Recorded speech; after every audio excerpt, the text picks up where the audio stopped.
Good evening, Kettering, Ohio. Welcome to the regularly scheduled City of Kettering Planning Commission meeting for May the 5th, 2025.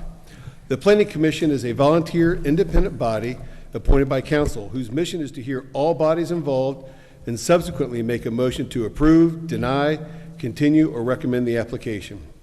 All action by the commission can be appealed to the City Council. I'd like to take this opportunity to thank the Miami Valley Cable Council for televising and taping tonight's meeting for rebroadcast on Channel 6 and streaming live over the internet at mvcc.net. It will also be recorded and available for later viewing on mvcc.net. Since this meeting is both audio and videotaped to form a complete record for the possible appeal to City Council and/or the courts, it is important that anyone who wishes to address the commission will need to come to the lectern to speak into the microphone and give their name and address for the record. So at this time, I'd like to introduce the commission to you. Starting to my far left, we have Ken Lackey, Assistant Secretary. Next to him is Carol Fisher, our Secretary. To my immediate left is Connie Gall, Recording Secretary. To my immediate right is Ray Waskey, Vice Chair. And to my far right is Don Rethman, Commissioner. And I am Troy Urbis, Chairman. Staff, tonight we have our favorite Ryan Holmesy, City Planner, with us this evening. All right, first agenda we have on the tonight is the approval of the meeting minutes of April 7th, 2025. If we review those, any comments, questions? All right, do I have a motion to approve the meeting minutes of April 7th, 2025 as stated? Yes, Mr. Chair. I make a motion to approve the minutes of April 7th, 2025. Do I have a second? Second. Second. Call the roll, please, Ms. Gall.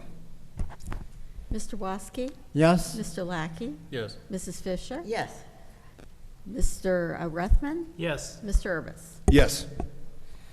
All right. Let's go on to new business this evening.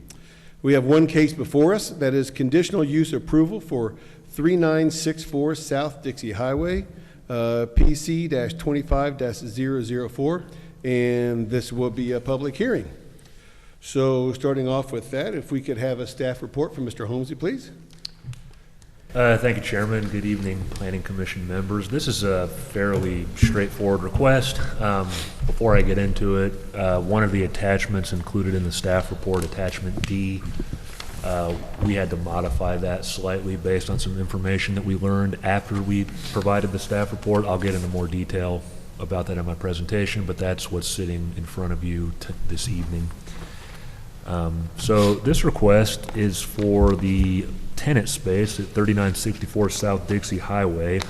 The building in question, a lot of people know, is the Capitol Cleaners building on South Dixie, kind of across the street from the McGough and Brabender building over on South Dixie there.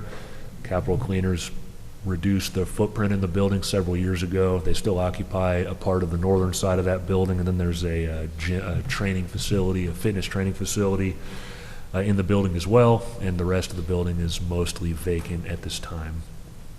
And the request tonight involves the company. Their main location is on Gateway Circle, but it's Tri-State Tire and Rim. They need some warehouse space, and they're looking to rent a portion of this building to store some of their supplies here. They won't be doing any auto repair work or actual work on tires at this facility. It's purely for storage. And warehousing and distribution uses are allowable conditional uses in the business zoning district. So to help orient people a little bit more, on the screen now is a picture of the building in question, looking south from South Dixie. And then here's another picture looking southeast, also from South Dixie. You can see the sign for the gym on the canopy there. That went up 3 or 4 months ago. The property in question, outlined in the black dashed line there, it's zoned B. On the to the east is some single-family residential in the Huber South neighborhood. To the south is a convenience store and an auto repair garage, and then to the west is South Dixie. The applicant included a floor plan in their application, and that's on the screen here. That red outline is the approximate area that will be, assuming it's approved, that will be leased by Tri-State Tire and Rim. One item that I mentioned in the staff report, there's a zoning requirement applicable to warehousing and distribution uses that they must be at least 25 feet from any adjoining residential properties.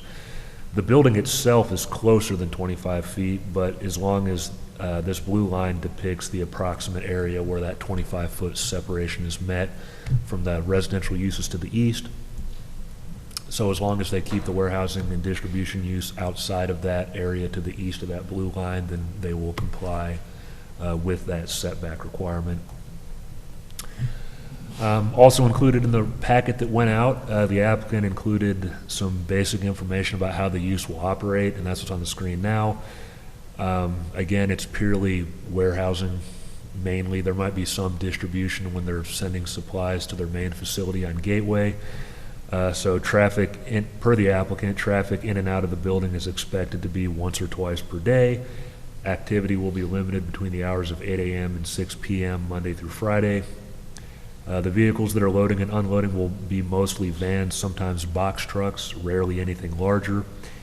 And the warehousing and storage will be wheel rims of all shapes, sizes, and designs. And then they wanted to include that there won't be any intercom or speaker system that will disturb the neighborhood, and which is greatly appreciated. Having worked in city planning for 10 years, it's not uncommon for loading dock areas and warehousing uses to have very loud speakers when they're more active. On the screen now, and this is attachment D that went out with the packet, this is the site plan with several staff comments. The main comments deal with basically where there's existing landscaping areas, provide the required screening and required street trees. If there's areas that have deteriorated for landscaping, reestablish grass in those areas. And the one item that we had to modify the attachment D on is this comment right here, which deals with planting some trees in that existing buffer yard area to the east of the building. And I'll let the applicant speak more to that, but after the report went out, we were told that since this was a dry cleaner, a big dry cleaner at one time, there's some environmental monitoring equipment that runs underground on that east side of the property, only a couple feet below the surface, so it's not advised to plant anything on top of that, and that's perfectly okay with staff. So the modification to that attachment, which is included, just deletes that comment right there with the red X. And then the other somewhat more unique comment that was included on the floor plan, since this property is within the neighborhood center pattern district, one of the goals of that district is to have some level of storefronts, or at least not an area that just looks like it's filled with storage. So one of the comments was, in this area out front, either obscure the storage or create like a storefront of some sort. They can do either option, but we don't want storage, just a bunch of boxes and stuff, to go up to the window and be highly visible to the street. And this comment was provided to the applicant. They're okay with that. They're okay with working with staff to find a solution to that issue. Also included in the packet was attachment E. These are just a series of pictures that staff took when we went to the site. The fence for the most part is in pretty good shape, but there's some missing pickets, so we've asked them to replace the missing or damaged pickets. There's a couple old signposts from, I believe, the real estate sign before the property sold. Just remove those from the South Dixie side of the property. This picture here shows one of the existing landscaping areas, and there's a little bit of brush on the property, nothing major, but we just said remove the brush, and then where the ground cover has gone away, just reestablish grass or ground cover in those areas. And then the last comment we provided, there's a flagpole out front. Either use it or get rid of it. Abandoned flagpoles don't look the best, so I'm assuming they'll just want to use it, but that was the other comment that staff provided from those pictures.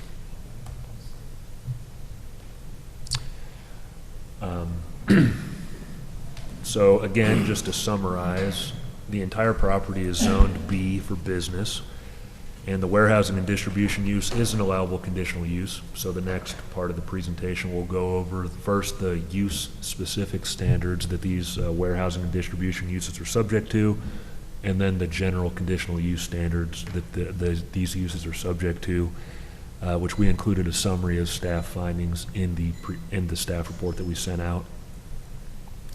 So for the use-specific standards, Standard A is that all structures shall be located at least 25 feet from any residential district or residential use property. This is conditionally satisfied as long as they stay outside of that 25-foot buffer yard. Letter B, a finished masonry wall or buffer yard privacy fence meeting the requirements of the zoning code that's at least 6 feet in height shall be provided along that east side of the property, provided that they repair the existing privacy fence. That privacy fence will meet these requirements. So this is conditionally satisfied. Standard C, all industrial uses shall be conducted entirely within an enclosed building. They are not proposing any exterior operations on the property, so this standard is satisfied. And then Standard D deals with vehicular access and on ensuring that the use won't put a bunch of traffic onto roadways that either can't support the traffic or where such traffic would not be appropriate, such as a residential street. This is a very, very low traffic generating use. It's much lower, it would generate much less traffic than a lot of uses that are permitted by right in the business zoning district. So staff feels that that requirement is satisfied. And then finally, in section 1153.08.8 of the Kettering zoning code, there's several standards that are specific to all conditional uses. And I'll go through those real quick. Standard A is that the proposed conditional use shall comply with all applicable regulations of the zoning code, provided that the use operates as described in the application and the staff recommended conditions are followed. This proposed use will comply with the applicable regulations, so this requirement is conditionally satisfied. Number 2, the proposed conditional use shall conform to the character of the neighborhood within the same zoning district in which it is located and shall have no more adverse effects on health, safety, or comfort of persons living or working in the neighborhood, or shall have no more injurious to property or improvements in the neighborhood than would any other use permitted by right within the same zoning district. The subject building was designed and built with industrial type uses in mind, including warehousing, and the proposed use will generate a very limited amount of traffic and has hours of operation that will limit any concerns associated with the use being injurious to the adjoining properties. Further, the conditional use process presents an opportunity to improve the overall conditions of the site. So should issues arise in the future, they will be addressed as violations of the zoning code, so this requirement is satisfied. Standard C, adequate utilities shall be provided. This use no major increase in utility demand is expected from this proposed use, so this condition is satisfied. Standard B, or D, adequate measures shall be taken to provide ingress and egress so designed as to prevent traffic hazards and to prevent traffic congestion on public roads. As mentioned earlier, this proposed use is not expected to result in a substantial increase in traffic to or from the site relative to the existing uses on the property. Further, the ingress and egress points are to and from West Stroop and South Dixie, both of which are major thoroughfares and are capable of handling a large amount of traffic. Standard E, the proposed use shall not be noxious or offensive by reason of vibration, noise, odor, dust, smoke, or gas. The proposed use won't generate any of these noxious conditions, so this requirement is satisfied. Standard F, the proposed use shall not injure the use and enjoyment of the properties in the immediate vicinity for the purposes already permitted, nor substantially diminish or impair the property values within the neighborhood. Provided that the recommended conditions are met, the proposed use will have no such impacts when compared to uses already permitted by right in the business zoning district, so this requirement is conditionally satisfied. Standard G, the proposed use shall not impede the orderly development and improvement of surrounding property for uses already permitted within the zoning district, This use will have no such effect. Standard H, the establishment, maintenance, or operation of the proposed use shall not be detrimental to or endanger the public health, safety, morals, comfort, or general welfare. Again, provided the recommended conditions are met, this use will not be a detriment to or endanger the public health, safety, morals, comfort, or general welfare. And finally, standard I, the public interest and welfare supporting the proposed use shall be sufficient to outweigh the individual interests that are adversely affected by the establishment of the proposed use. And this proposed use will have no such adverse effects that must be outweighed, so this requirement is satisfied. And then the applicant is here this evening, and staff does have a recommendation, but before I get to that recommendation, I'll ask if there's any questions, and I'd be happy to answer them. Any questions for the I staff? have none. Excuse me. We have many conditions that we're levying on the applicant, especially the ones including the staff comments. Just to be sure that nothing falls through the cracks, do we require the applicant to provide like a checkoff list, say, I affirm that we have met all these conditions, so nothing gets missed? When it comes time to get the certificate of occupancy, we always review what the conditions were, and then before we sign off on the zoning certificate for the CO, we make sure that they met all the conditions. That's what, they don't have their CO yet because it's still under construction, but that's what we're doing with Quaker, the addition, which is actually standing. I don't know if you've driven that way, but when we reviewed the actual site plan drawings, we made sure that they met the conditions and we referenced the conditions in our approval, and then before we issue the zoning certificate when construction's done, we'll make sure that they've met all the conditions along with the base standards of the zoning code. Okay, I was just questioning the process, so, Yeah. thank you. One question I did have, you gave a very good overview of everything. Under the planned improvements, there was a topic in there regarding modifications made to the fire protection system. Is that something that falls through the permit process, or is that something we should address here?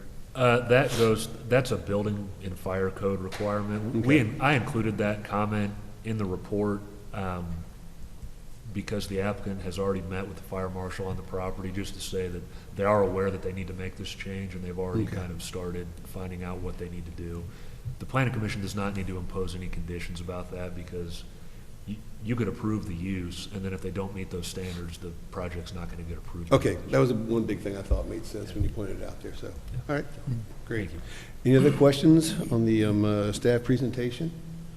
All right, we'll move on to the applicant is here this evening, I believe. If you want to present, please come to the lectern, state your name and address, and love to hear from you. Okay. My name's Robert Gabringer, 1358 Palomino Avenue. I actually live in Vandalia, but I've adopted Kettering. Bought the property in 2020. Great timing, COVID. Yeah. If you're familiar with the building, I'm sure you maybe can recall how it looked 5 years ago. We've spent 5 years improving it. And I'm kind of proud of the way it looks. When I talk to people and tell them that I own the property, I want to feel good about it. So we've done the parking lot, we've painted, worked with Ryan on some other issues, so it presents well. This is a good opportunity. I'm the managing partner of the LLC that owns it.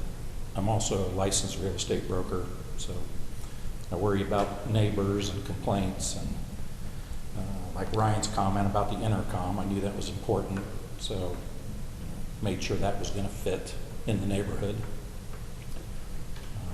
Other than that, I've just spent 5 years working with Mr. Robillard and Mr. Hillier and Ryan and everybody else to do things the right way and have a building that I'm happy and proud to own. So, and hopefully provide some good services to the city of Kettering. Okay, All great. right. Any questions for the applicant? I have none. Thank you. Okay, All right, well, thank you, Commission. I appreciate your time and consideration. Thank you, appreciate it. All right, we'll move on to audience participation. This is a public hearing. If there's anyone in the audience that'd like to come forward and present to the commission, we'd love to hear from you. Seeing that there is none, let's move on to the staff recommendation.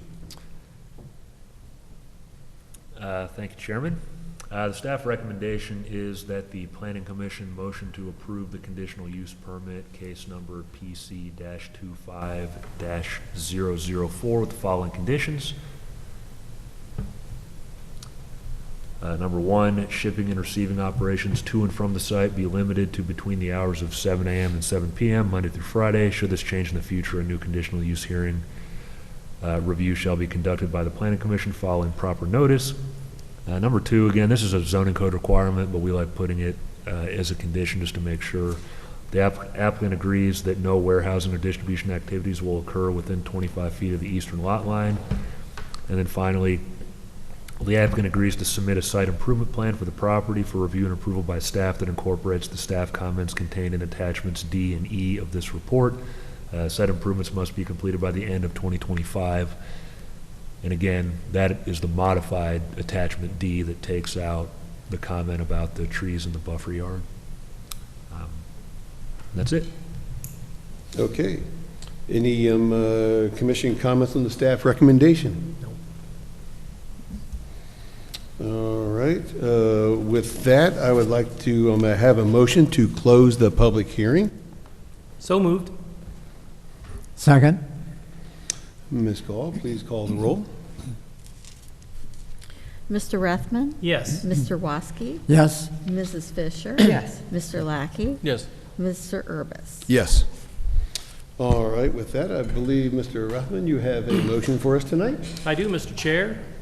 I have a motion for 3964 South Dixie. It is a conditional use approval.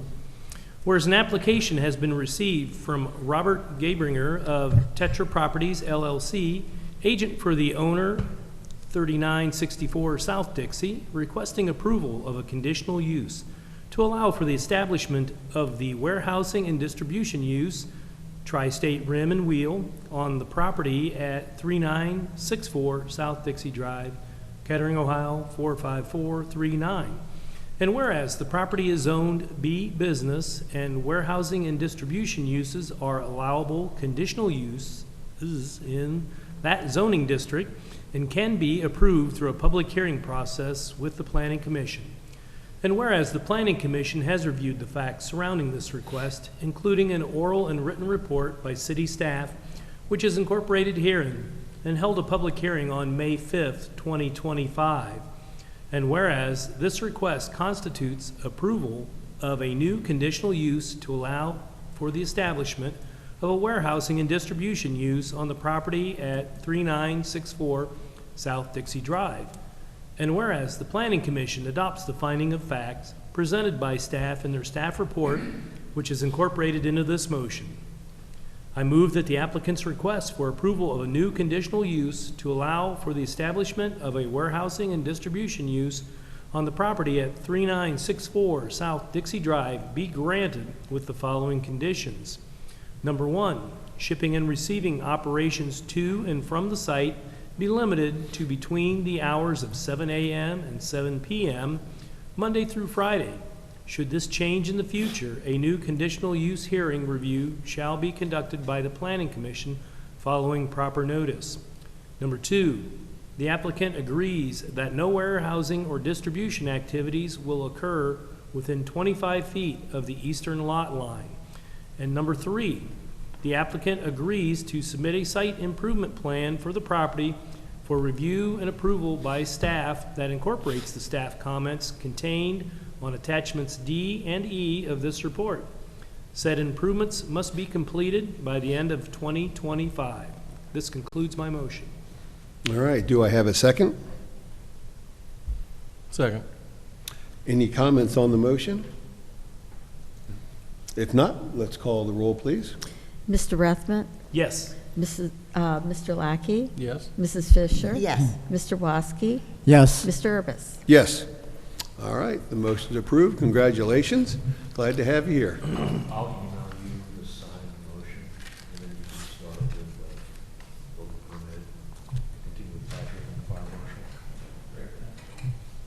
All right, moving on to number 4, any audience participations, items not on the agenda. Thank you. Having no one on that, we will move on to other business. Signing of plats, Mr. Holmesy. We have one plat to sign. That's the Prosser Cavalry replat that was approved late last year. And that's it. All right. Any communication reports to share with the commission this evening, Mr. Holmesy? The week before last, we had the open house, the public open house for the comprehensive plan. I was out of the office last week, so I haven't had a chance to really absorb the comments that we got, but it was very well attended. We got a lot of very good comments and very active residents who showed up. I think the attendance exceeded the number of people we thought we would have, and looking forward to the steering committee meeting, I believe, May 8th, where we'll probably talk about more of those comments that we got. But I think we're approaching, now that we've had the first open house, I think we're approaching giving the planning commission an update, our actual consultant coming in and updating the planning commission on that process. So far so good. All right, look forward to it. Glad you had some great participation. I know a couple of commissioners attended as well, and they said great number of people showed up for that, so that's great to hear. People in Kettering care about what we're doing. All right, any other communication report, Mr. Holmesy? A couple items that, unrelated to planning commission activities, but that people might, I think there was an article in the Dayton Business Journal a week or so ago about the former Pepito's building is in the process of being demolished on Wilmington. Also on Wilmington Pike, the former Kawasaki building will be demolished soon. The city either has acquired that or is in the process of acquiring it. So that'll come down soon. And then the former Burger King site just east of the Wilmington-Dorothy intersection is under construction. It's a similar restaurant use, but the plan that was approved is going to significantly improve that property. So if you're driving around, those are some of the 3 more visible sites that are under construction now. And then we've received one application, another conditional use for the next meeting, and that will be the public hearing for the proposed apartments at Research Park. So that'll be a pretty big staff report when it goes out. Okay. And that's all I have. Great, sounds good. A lot going on, it sounds like this year. Summer may be busy for you. Oh, yeah. Good stuff, though. Yep, glad to hear. All right, planning commission comments. I don't have anything. I have none. I just wanted to piggyback onto what Mr. Holmesy said about the What's Next Kettering kickoff workshop. I was very impressed with it. It flowed beautifully. It was very easy to follow. Mr. Rethman and I both were there for it. And kudos to the city staff, planning department, and the contractor who kind of helped conduct things. And Parks, Rec, and Cultural Arts, they were outstanding. Yes, that too, exactly, yes. I knew I forgot somebody, but Yeah, great job. Yeah, they did a great, everyone involved did a great job. I was very impressed. I'm very happy with the turnout that we got and the comments that we got. Good, well, we look forward to see what comes of that here this year for us then. All right, any other comments? If not, we will call this meeting adjourned, and we will meet again at our next appointed meeting of the City of Kettering Planning Commission. Thank you.